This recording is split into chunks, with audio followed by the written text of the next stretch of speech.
There's a growing need for more families to care for foster kids. It's a problem that's grown worse since the pandemic.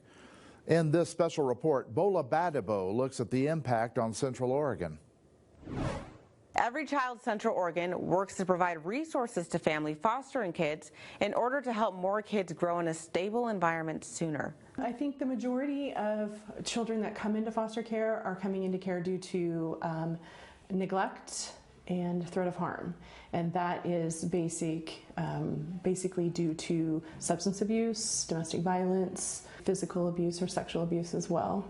Kids who age out of the foster care system are 80% of them will spend time incarcerated, homeless, or struggle with addiction.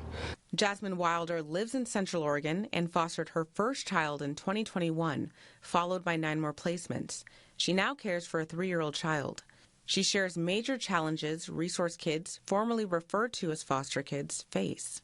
Instability, a lot of it's generational too, so I in fact have a foster placement who is the child of one of my friends who I grew up who was in the foster care system.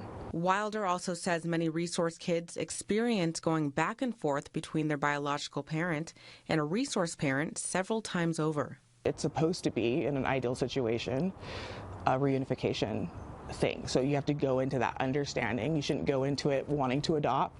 The system is about reunification, and for the most part, I would love to support reunification. I just think that it's supported too long to the detriment of the child, typically. According to the Department of Human Services, here in Central Oregon, there are 173 resource families and 300 children in care.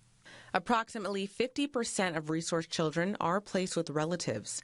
Every Child Central Oregon, a nonprofit which started up in 2019, works to support the needs of resource families. For kids coming into foster care or in care already, we are pulling needs, bagging them. Caseworkers, foster resource parents are coming to pick them up as quickly as possible. ECCO offers clothing, a variety of safety products, bikes, games, diapers, and more. It serves Deschutes, Jefferson, and Crook counties and the Confederated Tribes of Warm Springs.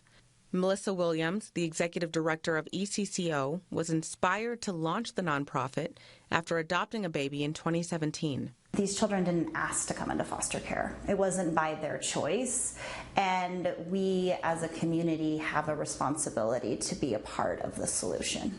To play a role in your community, you can apply to be a resource family or volunteer with ECCO to help resource families.